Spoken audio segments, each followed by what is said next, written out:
اس کا جنم دن کیوں نہیں مناتے ہو کہ آج کے دن رسول کا نواسا پیدا ہوا لیکن وہ شہید ہوا تو تم اس کا ماتم کرتے ہو، جبکہ شہید کو تم زندہ بھی مانتے ہو، کیونکہ قرآن کہتا لا تقولوا لمن يقتل في سبيل الله اموات، جو اللہ کے راہ میں قتل کر دیے جائیں ان کو مردہ نہ کہو، وہ زندہ ہے۔ مجھے ایمانداری سے بتاؤ جو زندہ ہو اس کا ماتم کیا جاتا ہے؟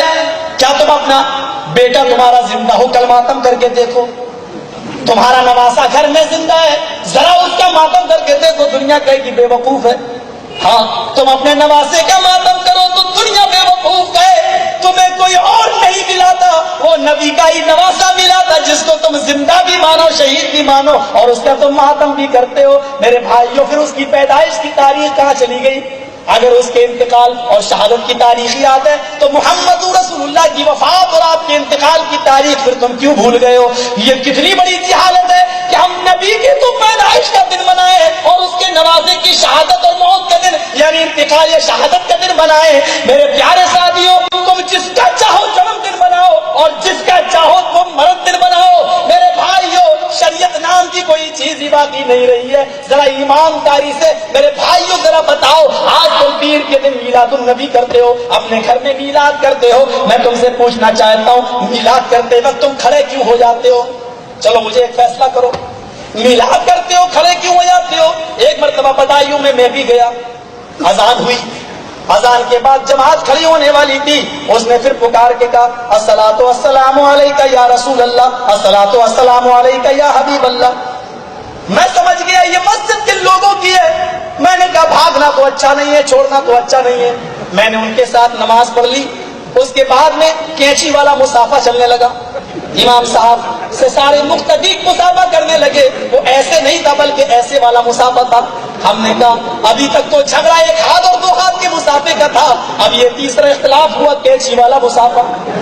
مسافہ میں نے بھی کر لیا، چلو سب سے مل رہے ہیں تو میں نے بھی کر لیا، میں نے ایک ہاتھ ملایا، کہنے لگے بیٹا ایک نہیں دو ہاتھ ملائے جاتے ہیں۔ میں نے کہا مسجد تمہاری ہے؟ ہاں میں تو اڈے سے لے کے چلا ہے کہ لوگوں کو آنے میں دیر ہو گئی ہے جن کو ہمیں لے جانا ہے۔ میں نے کہا مولانا ساری بات تو میری سمجھ میں آ گئی لیکن یہ سلام جو آپ نے پڑھا ہے یہ میری سمجھ میں نہیں آیا، اللہ کے نبی کے زمانے میں تو یہ نہیں ہوتا تھا۔ کہا نبی کے زمانے میں نبی زندہ تھے تو سلام کی ضرورت ہی نہیں تھی، نبی جب اس دنیا سے چلے گئے تو ہم سلام پڑھتے ہیں۔ ہم نے کہا کیا مطلب؟ کہا جہاں سلام پڑھا جاتا ہے محمد رسول اللہ صلی اللہ علیہ وسلم تشریف لے آتے ہیں، ہم نے سلام پڑھا، ہمارے نبی ہماری مسجد میں آ گئے۔ میں نے کہا یہ تو دنیا بھر کی مسجدوں میں سلام پڑھا گیا ہوگا، پھر میرے نبی کس کس مسجد میں گئے ہیں؟ کہنے لگا بعد میں ملنا۔ میں دروازے سے نکلتے نکلتے پھر میں نے ایک بات پوچھی، مولوی صاحب میری سمجھ میں نہیں آیا کہ جب آپ نے سلام پڑھ کے نبی کو بلا ہی لیا تو نبی نے نماز بھی پڑھی ہوگی۔ کہنے لگا بات صاحب کیوں نہیں پڑھی ہوگی؟ میں نے کہا جب نبی آ ہی گئے تھے تو پھر آپ کیوں مصلی پہ کھڑے ہو گئے؟ جناب محمد رسول اللہ کو کیوں نہیں کیا؟ کہنے لگا اللہ کی قسم مجھے پکا یقین ہو گیا کہ تو 24 نمبر ہے، یہ نمبروں کو میں جانتا نہیں، یہ تو سوال کیا تو اس کا جواب یہ ملا کہ تو وہاں بھی ہے۔ الٹی سمجھ خدا کسی کو نہ دے آدمی تو موت پر یادا نہ دے، مجھے آج تک کوئی سمجھا نہیں سکا۔ مجھے بتاؤ تمہارے یہاں 10 بجے میلاد ہوتا ہے، میلاد ختم ہوتے ہی تم کھڑے ہو کے سلام پڑھنے لگتے ہو، میری سمجھ میں نہیں آتا کہ یہ کھڑے کیوں ہوتے ہو۔ میں نے کچھ لوگوں سے پوچھا، ہاں میں نے کچھ کتابیں بھی پڑھی ہے جس میں صاف لکھا ہے کھڑے ہو کر میلاد پڑھنے کی وجہ یہ ہے کہ رسول اللہ صلی اللہ علیہ وسلم کی سواری وہاں آ جاتی ہے۔ میں نے کسی مولوی سے پوچھا کہ ہاں یہ بتاؤ اگر عورتیں بھی کھڑے ہو کر میلاد پڑھنے لگے تو کیا میرے نبی عورتوں کی محفل میں بھی چلے جائیں گے؟ کہنے لگا جی مسئلہ ہے تمہارا۔ ہم نے کہا اللہ کے نبی ساری زندگی بھر عورتوں کے چہرے کو نہیں دیکھتے تھے، جب یہ بیعت لی جا رہی تھی آج کے بعد تم میں سے کوئی شرک نہیں کرے گا، چوری نہیں کرے گا، زنا نہیں کرے گا، مرد تو ہاتھ پہ ہاتھ رکھ کر بیعت کر رہے تھے، ایک عورت نے ہاتھ پردے کی اوڑ سے اندر بڑھا دیا، آئے اللہ کے نبی مجھ سے بھی ہاتھ ملا لیجیے، میں بھی وعدہ کرتی ہوں کہ شرک نہ کروں گی، چوری نہ کروں گی، زنا نہ کروں گی۔ آپ نے ان ہتھیلیوں کو دیکھا، فرمایا چہرہ پھیر کر بیوی ان ہاتھوں کو اندر کر لے۔ محمد رسول اللہ چہرہ تو دور کسی غیر عورت کی ہتھیلی دیکھنا بھی گوارا نہیں کرتا۔ ایمانداری سے بتانا نبی تو کسی غیر عورت کی ہتھیلی بھی دیکھنا گوارا نہ کریں، اور ہمارا مولوی جوان لڑکیوں کو سامنے بٹھا کر دم کرے، جنات نکالے، شیطان نکالے، کیا میرے نبی نے یہی دعوت دی تھی کہ تم جوان لڑکیوں کو اپنے گھر میں بٹھا کر ان کا جنات اتارو، ان پر دم کرو؟ آہا، ایک نظر تو معاف ہے، آپ نے حضرت علی سے کہا تھا لا تتبعوا النظرۃ النظرہ، ایک نظر کے بعد دوسری نظر مت ملانا، ایک نظر اچانک ہو تو گرا دینا، بعد میں دوبارہ نہ دیکھنا۔ یہ پاکیزہ تعلیم ہے۔ یہاں مولوی 40 دن تک جناتی نکالتا ہے، پتا چلتا ہے 40 دن کے بعد گھر والی بھی گئی، سونا بھی گیا، چاندی بھی گئی، میرے پیارے ساتھی اور مولوی بھی غائب۔ اب آپ اندازہ لگاؤ کتنے کیس اس قسم کے ہو چکے ہیں۔ یہ شریعت کے ساتھ بغاوت کرو گے تو اللہ کی قسم یہی سب کچھ اس کا نتیجہ سامنے آئے گا۔ میرے بھائیو، جناب محمد رسول اللہ کو دیکھو اور ان کی لخت جگر کو دیکھو۔ حضرت فاطمہ، اے علی، میرا جب انتقال ہو جائے تو کفن سے چھپانے کے بعد، ڈھانپنے کے بعد رات کے اندھیرے میں لے جانا، مجھے دن میں دفن نہ کرنا۔ بیوی ٹھیک ہے، تم میری بیوی نہیں، محمد رسول اللہ کی بیٹی بھی ہو، میں ویسا ہی کروں گا جیسے تم، لیکن بتا دو کہ رات میں کیوں دفن کروں، دن میں کیوں نہیں؟ کہتی ہے کہ میں نہیں چاہتی ہوں کہ میرے کفن پر بھی کسی غیر مرد کی نظر پڑے۔ یہ جناب محمد رسول اللہ کی بیٹی کا حال۔ مولوی کہتا 40 دن تک تیرے گھر میں سورج جن پڑھ کے جن نکالنا پڑے گا۔ میرے بھائیوں، یہ کیسے کیسے ڈرامے ہو رہے ہمارے یہاں، اور اس کو آج اللہ کا کلام کہا جاتا ہے۔ آج اس کو اللہ کا کلام کہا جاتا ہے کہ بڑی طاقت ہے اللہ کے کلام میں۔ آپ غور کریں، آئیڈیا لگائیں، 10 بجے میلاد ہوا، کھڑے ہو گئے، کیا مطلب؟ اللہ کے رسول کی سواری آ گئی۔ ایمانداری سے بتانا، میلاد تھوڑا سا لمبا چل گیا، 2 بجے رات میں ختم ہوا، 2 بجے آپ کھڑے ہیں، کیوں کھڑے ہیں؟ سلام پڑھیں گے، کھڑے کیوں ہیں؟ اللہ کے نبی آئیں گے، سلام پڑھا جائے گا، الصلاۃ والسلام علیک یا رسول اللہ، ہم تعظیماً کھڑے ہو گئے کیونکہ اللہ کے نبی آ گئے۔ ہاں، اگر کسی امیر آدمی نے ان ملا مولویوں کی دعوت کر دی اور میلاد پوری رات چل گیا تو قورمہ اور بکرا اور بریانی چلی، تو میرے بھائیوں یہ 4 بجے کھڑے ہو گئے رات کے، اور پھر میلاد پڑھنا شروع کر دیا، اور ختم کرتے وقت سلام پڑھتے وقت کھڑے ہو گئے، الصلاۃ والسلام علیک یا رسول اللہ۔ یہ رات میں 10 بجے کھڑے ہو جائیں تو 10 بجے میرے نبی کو آنا پڑے گا۔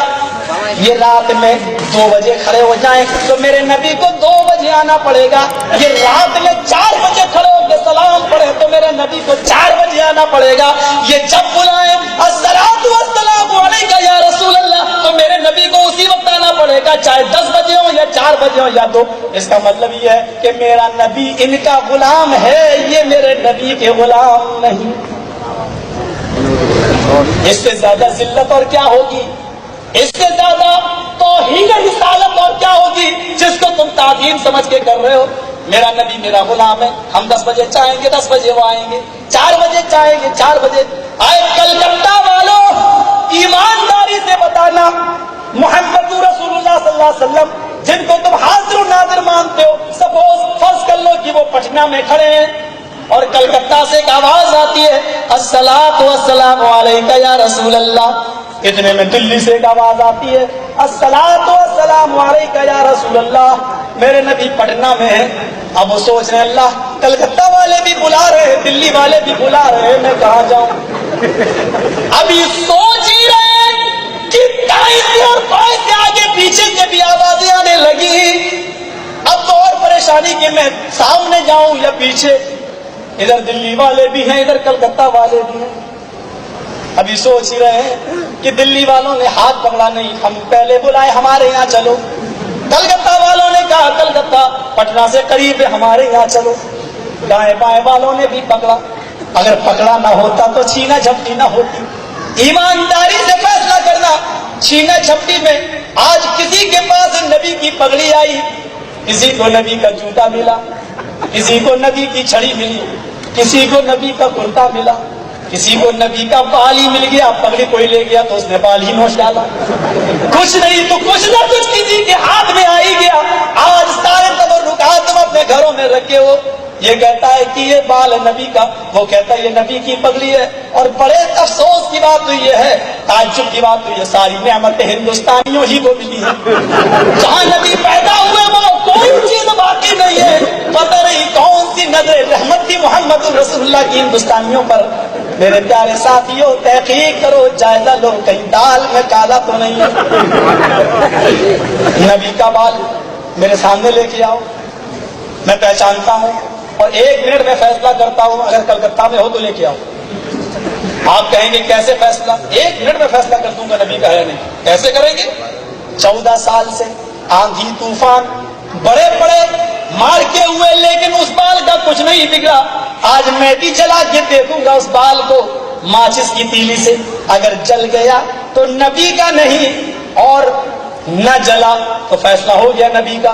آپ کہو گے یہ کون سی پہچاننے کی دلیل؟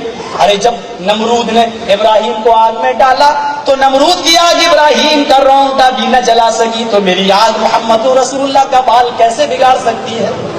لاؤ فیصلہ کر لیتے ہیں، کوئی کچھ ملا اس کے لیے جلدی تیار نہیں ہوگا۔ معلوم ہے کہ میرے پیٹ کی توندیں پچک جائیں گی جو اس بہانے سے چل رہی ہیں، میری دکانیں بند ہو جائیں گی۔ پاپی پیٹ کا سوال ہے، اس پاپی پیٹ کا سوال ہے جو کچھ کا چاہے کروا لے۔ محبت رسول یہ نہیں کہ ہم میلاد کر لیں، محبت رسول یہ نہیں کہ ہم کھڑے ہو کے جشن منا لیں۔ محبت تو اس چیز کا نام ہے کہ ایک صحابی کے ہاتھ میں انگوٹھی اللہ کے نبی نے دیکھی سونے کی، اس کو نکال کے زمین پہ پھینک دیا، فرمایا کسی مرد کے لیے سونے کی انگوٹھی جائز نہیں۔ لوگوں نے کہا اٹھا لے، نبی نے مرد کے لیے حرام کہا ہے، عورت کی گنجائش نکل رہی ہے اپنے گھر کی عورتوں کو پہنا دینا۔ اس نے کہا جس چیز کو میرے نبی نے میری انگلی سے نکال کر زمین پر پھینک دیا ہے، اس انگوٹھی کو اٹھا کر میں اپنے گھر کی عورتوں کو بھی پہنانا گوارا نہیں کرتا۔ محبت اس کا نام ہے، محبت اس کا نام نہیں ہے کہ ہم جلوس نکال لیں۔ ہاں چلو اس کی کوئی دلیل تو دے دو، چلو میں نے مان لیا تمہیں بڑی محبت ہے، مجھے اتنا بتا دو کہ حضرت ابو بکر صدیق کو رسول سے محبت تھی یا نہیں؟ ہاں عمر کو تھی یا نہیں؟ عثمان غنی کو تھی یا نہیں؟ علی کو تھی یا نہیں؟ اللہ کے نبی کے انتقال کے بعد ابو بکر کی خلافت ہوئی، 2 سال خلافت، عمر کی 10 سال خلافت، عثمان کی 12 سال خلافت۔ مجھے یہ بتاؤ ابو بکر کی زندگی میں 2 مرتبہ ربیع الاول کا مہینہ آیا، عمر فاروق کی زندگی میں 10 مرتبہ ربیع الاول کا مہینہ آیا، حضرت عثمان کے زمانے میں 12 مرتبہ نبی اکرم صلی اللہ علیہ وسلم کی پیدائش کا دن 12 ربیع الاول 12 مرتبہ آیا۔ ایمانداری سے بتانا ابو بکر نے کبھی جلوس نکالا ہے؟ ایمانداری سے بتانا کبھی عمر نے جلوس نکالا ہے؟ کبھی عثمان نے جلوس نکالا ہے؟ اگر نہیں تو ان کو محبت تھی یا نہیں؟ اگر تھی اور جلوس نہیں نکالا تو ہم کو بھی ہے، ہم جلوس نہیں نکالتے۔ اور اگر ان کو محبت نہیں تھی اس لیے نہیں نکالا تو جاؤ جو کام خلفائے اربعہ نے نہیں کیا وہ ہم بھی نہیں کرتے ہیں، اس لیے کہ اللہ کے نبی نے کہا علیکم بسنتی وسنت الخلفاء الراشدین المہدیین، میرے انتقال کے بعد میری سنت کو اور خلفائے راشدین کی سنت کو مضبوطی سے پکڑ لینا۔ ہم نے پکڑ لیا ان کے طریقے کو، تم ایک دلیل دے دو۔ ابو بکر نے کبھی جلوس نکالا؟ ہم تمہارے باپ کا بھی جلوس نکالنے کے لیے تیار ہیں، رسول کا تو بہت دور کی بات۔ عثمان غنی نے کبھی نکالا؟ ایک دلیل دے دو، ہم تمہارے دادا کا بھی نکالنے کے لیے تیار ہے، نبی رسول اکرم کا تو بہت دور کی بات۔ لیکن بڑا مجبور ہوں، ہر کام قرآن و حدیث کی دلیل سے چاہیے، تم ایک دلیل دے تو زندگی بھر نکالنے کے لیے ہم تیار ہیں۔ دلیل کا مطالبہ کرتا ہی مجرم ہو جاتا ہوں، کفر کے فتوے ٹھوک دیے جاتے ہیں جو تمہارے گھروں میں فیکٹریاں لگی ہوئی ہیں اس کی۔ میرے پیارے ساتھیوں ایمانداری سے فیصلہ کر کے بتانا اس کو محبت کہتے ہیں۔ محبت یہ ایک انصاری کا مکان بن کے تیار ہو گیا، مکان کے اوپر گنبد بنا رہا ہے، اللہ کے رسول گزرے کہا مکان تو بہت اچھا ہے اللہ برکت دے، لیکن مکان کے اوپر گنبد نہیں بنانا چاہیے کیونکہ لوگ مسجد نہ سمجھنے لگیں اور اس کے گھر میں کہیں بے پردگی نہ ہو، مسجد سمجھ کے نہ گھس جائیں۔ مزدوروں نے سن لیا، مالک آیا اس کا انصاری، مزدوروں نے کہا اللہ کے رسول ایسا ایسا کہہ گئے۔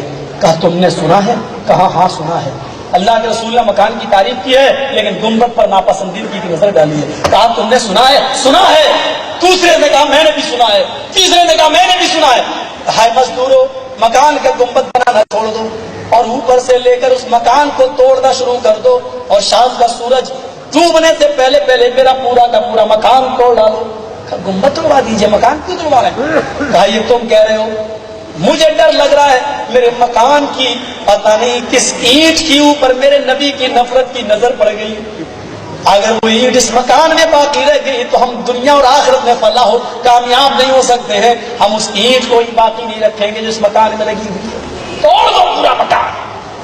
تم تو چھوڑنے کے لیے تیار نہیں ہو، وہ اپنا مکان توڑوانے کے لیے ملبہ اکٹھا ہوا کا ہٹا دو، دوسرا ملبہ آئے گا، دوسری اینٹیں آئیں گی کیونکہ اس میں میرے نبی کی نفرت کی نظر پتہ نہیں کس صورت۔ ایک یہ محبت، ایک ہماری محبت ہے، سچ کہا ہے لقد من اللہ علی المؤمنین اذ بعث فیہم رسولا اذ بعث فیہم رسولا، اللہ کا بہت بڑا احسان ہے مسلمانوں تمہارے اوپر کہ اس نے تم کو جناب محمد رسول اللہ دی، رسول کی سنتیں ہمارے پاس موجود ہیں، ہمیں اور آپ کو اس کے اوپر عمل کرنا چاہیے۔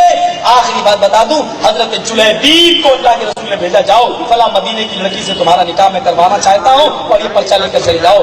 پرچہ لڑکی کے باپ کے ہاتھ میں آیا، اس نے جلیبیب کی کالی کلی شکل دیکھی، کہنے لگا میں اپنی بیٹی کا نکاح تم سے نہیں کر سکتا ہوں۔ بیٹی کہتی ہے ابو جان کیا بات ہے؟ کہا بیٹی اللہ کے نبی نے پرچہ بھیجا کہ اپنا بیٹی کا نکاح اس سے کر دو۔ بیٹی نے پرچہ پڑھا، کہنے لگی ابو جان نکاح تو آپ کو کرنا ہی پڑے گا کیونکہ اس میں مشورہ نہیں ہے، حکم رسول ہے۔ ہذہ رسالۃ من جانب رسول اللہ، یہ لیٹر محمد رسول اللہ کی طرف سے، ابن عبداللہ کی طرف سے نہیں، رسول اللہ کی طرف سے دیا جا رہا ہے۔ آپ نہیں کریں گے تو میں کروں گی، اس لیے کہ ایمان لانے کے بعد میں اپنی مرضی کی مالک نہیں ہوں۔ کہا بیٹی اس کے گھر میں تجھے چولہا جلانا پڑے گا، تیرے آنکھ میں دھواں جائے گا اور چٹائیوں پر سونا پڑے گا۔ کہا ابو جان ایمان لانے کا نام یہی ہے کہ الدنیا سجن للمومن، دنیا تو مومن کے لیے جیل کھانا ہی ہوتی ہے، رسول کا حکم مجھے ماننا ہی پڑے گا، آپ نہیں مانتے تو آپ کو چھوڑ کر میں جانے کے لیے تیار ہوں۔ نہیں بیٹی یہ کیسے ہو سکتا ہے؟ نہیں اس کی شکل و صورت تو دیکھ، اس آنے والے کی شکل تو دیکھ۔ آپ بیٹی جو الفاظ کہتی ہے اس کو اردو کے شاعر نے اس انداز سے نقل کیا ہے، نہ آنے والے کو دیکھ نہ جانے والے کو دیکھ، نہ آنے والے کو دیکھ نہ جانے والے کو دیکھ، دیکھنا ہی ہے تو خط کے بھیجنے والے کو دیکھ۔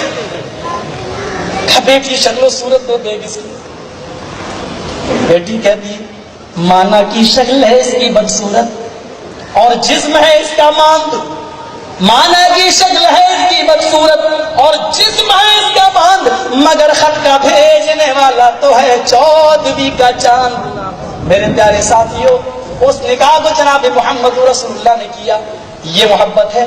یہ محبت یہ ہے جو آج ہم کر رہے ہیں؟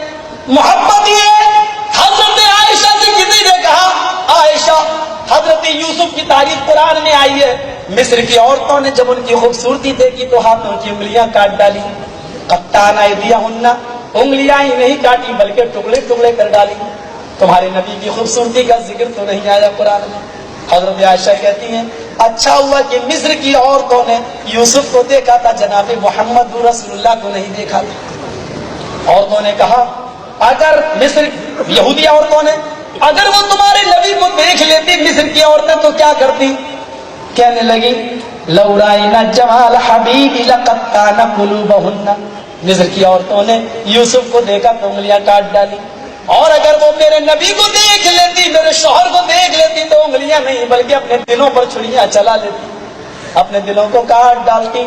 پھر مخاطب کر کے کہا اے یہودی عورتوں، مصر کی عورتوں نے یوسف کو دیکھا تو اپنی انگلیاں کاٹی، مکے اور مدینے کی عورتوں نے جب محمد رسول اللہ کو دیکھا تو اپنے بیٹے میدان جنگ میں کٹوا دیے، اپنا باپ میدان جنگ میں کٹوا دیا، اپنا بھائی میدان جنگ میں کٹوا دیا، اپنی اولاد میدان جنگ میں کٹوا دی۔ یقین نہیں آتا تو دیناریہ کو دیکھو، سجدے میں سر ہے۔ نوجوان نے کہا دیناریہ تیرا باپ قتل کر دیا گیا۔ کہنے لگی فاطمہ کے باپ کے بارے میں بتاؤ۔ الحمدللہ۔ کہا تیرا بھائی بھی قتل کر دیا گیا۔ موسیٰ اور عیسیٰ کا بھائی بتاؤ۔ الحمدللہ وہ خیریت سے ہیں۔ کہا تیرا بیٹا بھی قتل کر دیا گیا، مجھے آمینہ کی بیٹی کے بارے میں بتاؤ۔ الحمدللہ وہ ٹھیک ہے، سجدے میں سر رکھتی ہے، اللہ محمد کا جھنڈا نیچے نہ ہونے پائے، شکست نہ ہونے پائے، کامیابی عطا فرما۔ ایک نوجوان آیا، دیناریہ تیرا شوہر بھی میدان جنگ میں قتل کر دیا گیا، کلیجے پہ چوٹ لگی، آنکھوں میں آنسو آئے، لیکن آسمان پہ آنکھیں اٹھاتی ہے اور آنسوؤں کو آنکھوں میں پی جاتی ہے، کہتی ہے عائشہ کا شوہر بتاؤ، مجھے خدیجہ کا شوہر کے بارے میں بتاؤ۔ الحمدللہ ٹھیک ہے۔ کہا نہیں، میرا بیٹا بھی نہ رہا، میرا بھائی بھی نہیں رہا، شوہر بھی نہیں رہا، میرا کوئی نہیں رہا، اب تم مجھے محمد رسول اللہ کی شکل دکھلاؤ، میرا باپ بھائی بیٹا سب انتقال کر جائے اور نبی کو کچھ نہیں، یقین نہیں آ رہا ہے، مجھے چل کے دکھاؤ۔ کہا بیٹھ جاؤ میرے پیچھے. اس نے گھوڑے پہ سوار کیا اور دیناریہ کو لے کے چلا. محمد رسول اللہ کے جانثار صحابہ ہاتھوں پر سینوں پر تیروں کو برداشت کر رہے, لیکن نبی کے خیمے کی طرف تیروں کو نہیں آنے دے رہے. اس نوجوان نے خیمے کا پردہ ہٹایا. ماں دیناریہ یہ دیکھ لے محمد رسول اللہ کا چہرہ. اس نے نبی اکرم کے چاند جیسے چہرے کو دیکھا, بے خوف اور نڈر چہرہ دیکھا. نبی کے چہرے کو دیکھ کر کہنے لگی کل مصیبت بعدک جلل.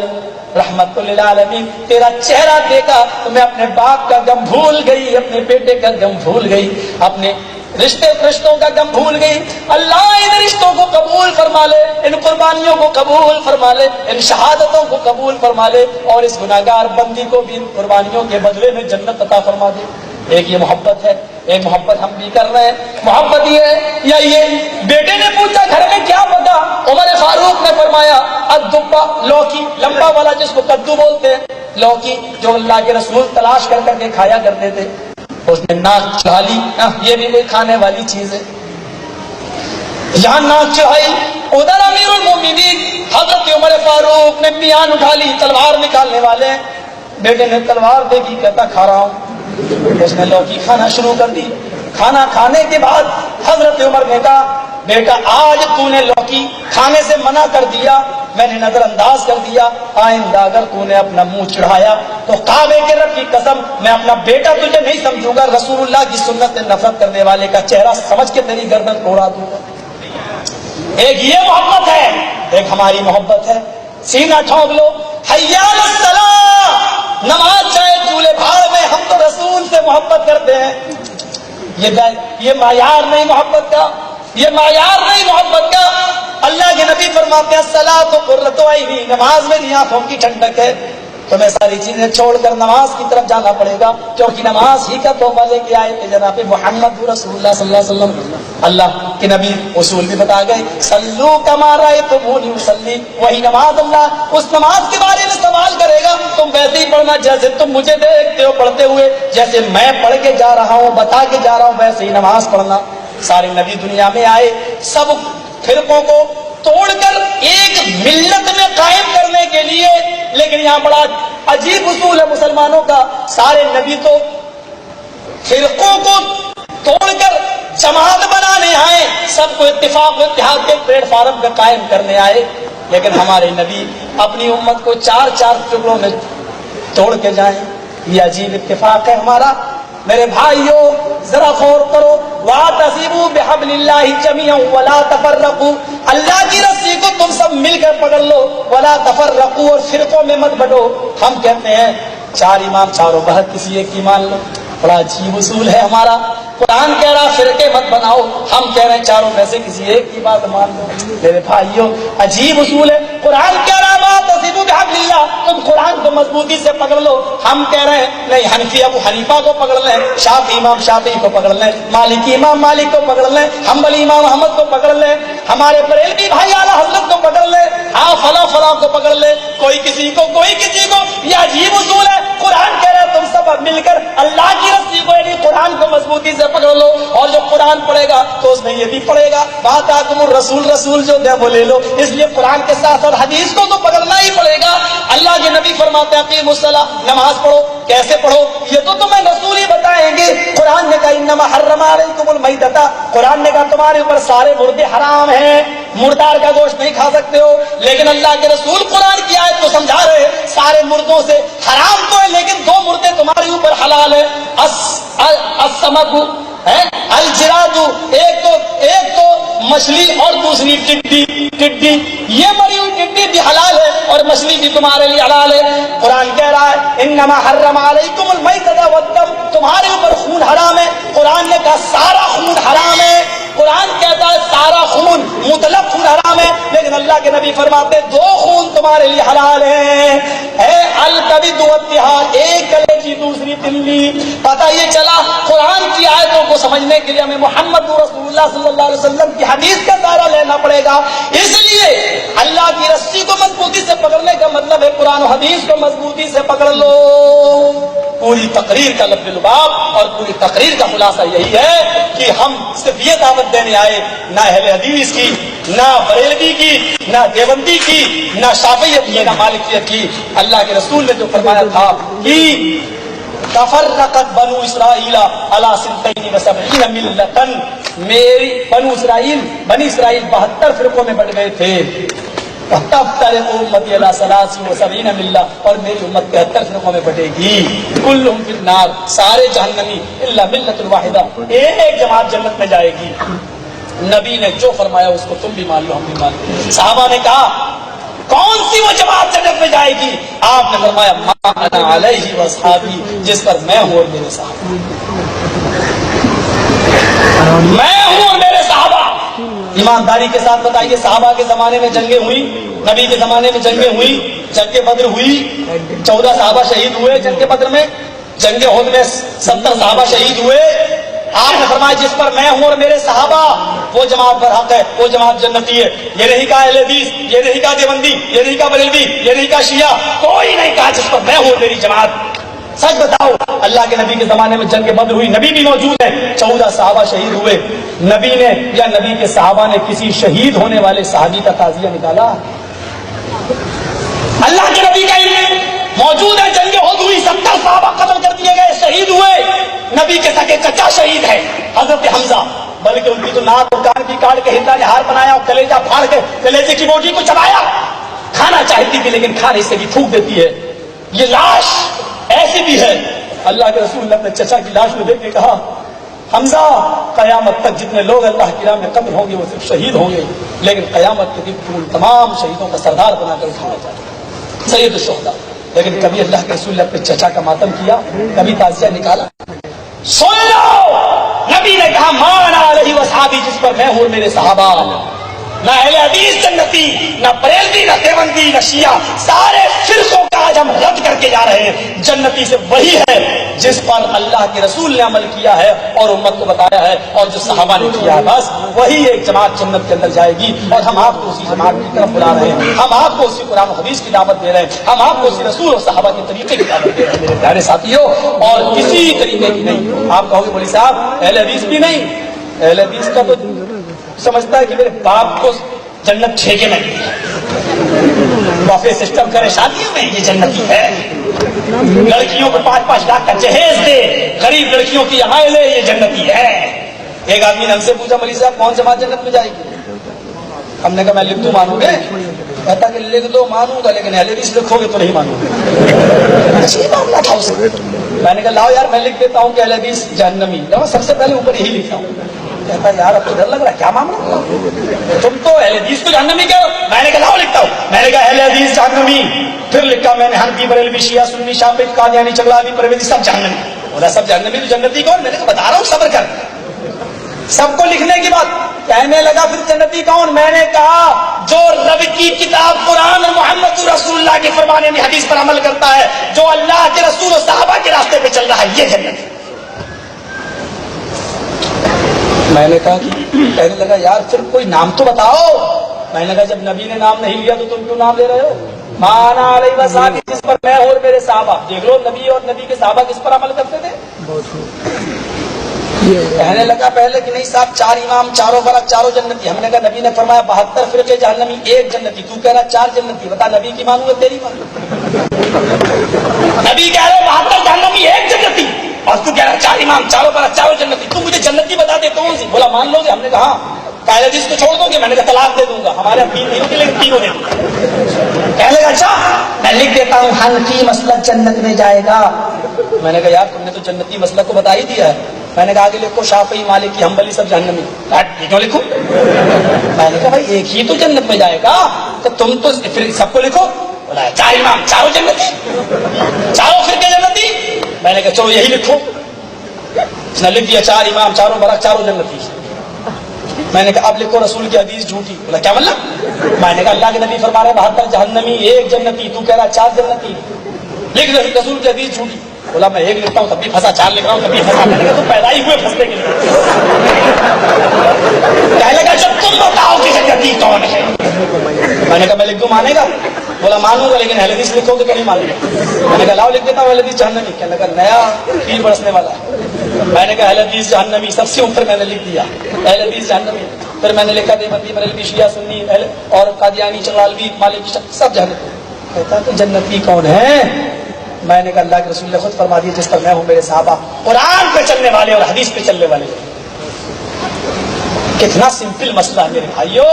اگر اس کو آپ لے جائیں گے عدالتوں میں ڈسٹرکٹ اور ہائی کورٹ کی عدالتوں میں تو ذہن خراب ہوگا. سپریم کورٹ میں لے جاؤ سارے جھگڑے ختم. محمد رسول اللہ صلی اللہ علیہ وسلم کی عدالت میں لے جاؤ سارے جھگڑے ختم. یہ دعوت دے کے میں جا رہا ہوں. مجھے امید ہے کل چائے کی ہوٹلوں پر اس پر بھی چرچے ہوں گی. میں جانتا ہوں کچھ لوگ یہاں پر ایسے نہیں, کچھ لوگ تقریر سننے نہیں جملے پکڑنے آئے ہیں. وہ کل انہی جملوں کو ان کا کام وہ کر رہے ہیں, ہمارا کام ہم کر رہے ہیں. ان کے لیے دعا کرتے جاتا ہوں اللہ کہنے والوں کو بھی اور سننے والوں کو بھی قرآن و حدیث پر عمل کرنے کی پوری پوری توفیق عطا فرمائے. یہ نہیں کہہ رہے سب کو اہل حدیث بنا, دیوبندی بنا, بریلوی بنا. ہم یہ کہہ رہے ہیں اللہ ہم سب کو کتاب و سنت پہ چلنے والا سالک کتاب و سنت بنا دے. ہم سب کو اللہ اس کے رسول کا فرمان ماننے والا بنا دے. میرے بھائیوں کل میرا پروگرام بامبے میں ہے, تھکا ہوا ہوں. کچومر بنا دیا آپ لوگوں نے. 7 کو مدنا پور میں, 8 کو مدنا پور میں, 9 کو مدنا پور میں, 10 کو یہاں, 11 کو یہاں, 12 کو کل ممبئی میں اور پھر وجے واڑہ وشاکھاپٹنم. یہ سب لگا ہوا ہے. انشاءاللہ مئی میں میرا پھر آنے کا ارادہ ہے. کوئی موقع لگے گا تو آپ لوگوں سے پھر ملاقات کروں گا. آپ لوگوں نے میری جو عزت کی ہے, حالانکہ میں عزت اور احترام کے لائق نہیں تھا, لیکن اللہ آپ کو علماء کی عزت کرنے کی اور توفیق عطا فرمائے. اگر میری ذات سے کسی کو تکلیف پہنچی ہو جملوں کے اعتبار سے تو مجھے معاف فرمائے. ہاں اگر کتاب و سنت سناتے وقت کسی کو تکلیف پہنچی ہے تو اس کا ذمہ دار میں نہیں ہوں, اللہ اور اس کے رسول اس کے ذمہ دار ہیں. اس کی میں معافی نہیں چاہوں گا. میری ذات سے اگر کوئی تکلیف کسی کو پہنچی ہے تو ہم اس کے معافی چاہتے ہیں. اللہ رب العالمین ہم سب کو قرآن و حدیث پر چلنے والا بنا دے, کتاب و سنت کا داعی بنا دے, کتاب و سنت کی پیروی کرنے کی توفیق عطا فرما اور اپنے تمام اختلافات اور جھگڑے محمد رسول اللہ کی عدالت میں لے جانے کی توفیق عطا فرما, کیونکہ وہی ہمارے رسول تھے, وہی ہمارے پیشوا تھے, وہی ہمارے رہنما تھے, وہی رحمت للعالمین تھے. اللہ رب العالمین زندہ رکھے تو اسلام پر اور خاتمہ ہو تو ایمان پر. وما علینا الا البلاغ المبین وآخر دعوانا ان الحمد للہ رب العالمین. السلام علیکم ورحمۃ اللہ.